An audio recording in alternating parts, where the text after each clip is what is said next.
സമയം രാത്രി 10 മണി. പെട്ടെന്നൊരു പൂതി, അച്ചപ്പം ഉണ്ടാക്കിയാലോ, കഴിച്ചാലോ? ഓക്കെ, ശരി, ആയിക്കോട്ടെ. സാധനങ്ങൾ ഇരിക്കുന്നുണ്ട്. പിന്നെ അച്ചപ്പത്തിൻ്റെ ഞങ്ങൾ കുറച്ച് മുമ്പ് വാങ്ങിച്ച് വെച്ചതാണ് കേട്ടോ. അപ്പം അത് നല്ലോണം കഴുകി തുടച്ച് വൃത്തിയാക്കി വെച്ചിട്ടുണ്ടായിരുന്നേ. അപ്പോൾ നമ്മൾ രാത്രി നമുക്ക് പണി തുടങ്ങാം. അതിന് ഉരുളിയിലൊരു 3/4 സൺഫ്ലവർ ഓയിൽ ഒഴിക്കുന്നുണ്ട് കേട്ടോ. സൺറിച്ചിൻ്റെ ഓയിലാണേ. ഇത് തന്നെ ഇപ്പം വേണമെന്നൊന്നും ഞാൻ പറയില്ല, ഏത് ഓയിൽ വേണമെങ്കിലും എടുക്കാം കേട്ടോ. എന്നിട്ട് നമുക്ക് അച്ചപ്പത്തിൻ്റെ അച്ചതിനകത്ത് മുക്കി വെക്കാം. ഇത് നന്നായിട്ട് ചൂടാവണം. ചൂടായാലേ മാവിൽ മുക്കിയിട്ട് തിരിച്ചിങ്ങോട്ട് കിട്ടുള്ളൂ നമുക്ക്. നല്ല ചൂടായി വരുമ്പോൾ മാത്രം മാവിലത് മുക്കിയിട്ട് ആ ഒരു ഷേപ്പിൽ അത് കിട്ടുള്ളൂ. അപ്പോൾ അതിന് വേണ്ടി ചൂടാക്കാൻ വെച്ചിട്ടുണ്ട് കേട്ടോ. എന്നിട്ട് നമ്മൾ ആദ്യത്തെ അച്ചപ്പം, ഒരു പാതിരാ അച്ചപ്പം അങ്ങനെ തന്നെ പറയാം, കാരണം നട്ടപ്പാതിര നേരത്ത് ഉണ്ടാക്കുന്നതാണല്ലോ. അപ്പോൾ അച്ചപ്പം ഉണ്ടാക്കിയെടുക്കണം. കണ്ടില്ലേ പ്രത്യേകത? അച്ചപ്പം നല്ല രസമാണ് കേട്ടോ. ഉണ്ടായി വരുന്നതും കാണാനൊക്കെ വലിയ ബുദ്ധിമുട്ടില്ലാത്ത വലിയ പണിയായിട്ടാണ് ഞങ്ങൾക്ക് തോന്നി. ഞങ്ങൾക്ക് വലിയ ബുദ്ധിമുട്ടൊന്നും ഉണ്ടായിരുന്നില്ല. പിന്നെ ഫസ്റ്റ് തന്നെ ഉണ്ടാക്കുമ്പോൾ ഇങ്ങനത്തെ ഷേപ്പിലൊന്നും പാളിപ്പോയി എന്ന് കരുതിയെങ്കിലും പിന്നീട് അത് സ്വരൂപം പ്രാപിച്ചു കേട്ടോ. അതിന് ശേഷം പിന്നെ ഞങ്ങൾ ഓരോന്നായി ഉണ്ടാക്കുന്നുണ്ട്. ഏകദേശം പൊടിക്ക് കണക്കൊന്നുമില്ല. ഞങ്ങൾ ഏകദേശം തേങ്ങാപ്പാലിലാണ് നമ്മൾ കലക്കുക. അപ്പോൾ തേങ്ങാപ്പാലിൻ്റെ കണക്കിനനുസരിച്ച് പാല് കൂടുന്നുണ്ടോ, പാല്, മുട്ട, പഞ്ചസാര ഇതൊക്കെ നമ്മളിടുന്നത്. അപ്പോൾ ഇതിൻ്റെയൊക്കെ അളവിനും കാര്യത്തിനനുസരിച്ചിട്ടാണ് നമ്മൾ പൊടി ആഡ് ചെയ്തിട്ട് ആ ഒരു ബാറ്ററിൻ്റെ രൂപത്തിലേക്ക് മാറ്റിയെടുത്തത്.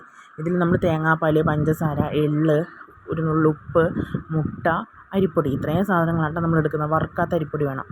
എന്നിട്ട് എല്ലാം കൂടി മിക്സാക്കിയിട്ട് കുറച്ച് നേരം വെച്ചതിന് ശേഷം മാത്രമാണ് നമ്മൾ അച്ചപ്പം ഉണ്ടാക്കിയെടുക്കുന്നത്. കണ്ടില്ലേ, കാണാൻ തന്നെ നല്ല ഭംഗിയില്ലേ? അപ്പോൾ ഏകദേശം കുറേ ഞങ്ങൾക്ക് കിട്ടിയിട്ടുണ്ടായിരുന്നു കേട്ടോ. ഒരുപാട് ഞങ്ങൾക്ക് ഉണ്ടാക്കി. ഞാനും ഏട്ടനും കൂടി 10 മണിക്ക് ഏകദേശം തുടങ്ങിയിട്ട് 2 മണിക്കൂറോളം എടുത്തു ഞങ്ങളിത് ഉണ്ടാക്കിയെടുത്തിട്ട് കിടക്കാൻ വേണ്ടി.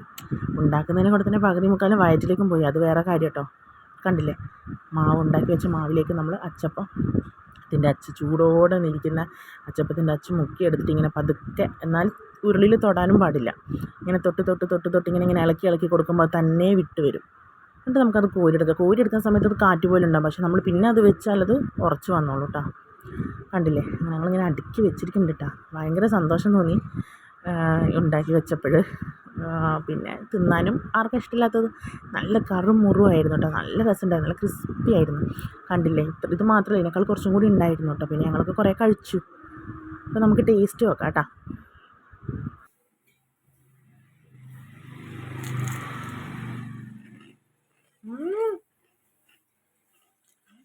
അടിപൊളി.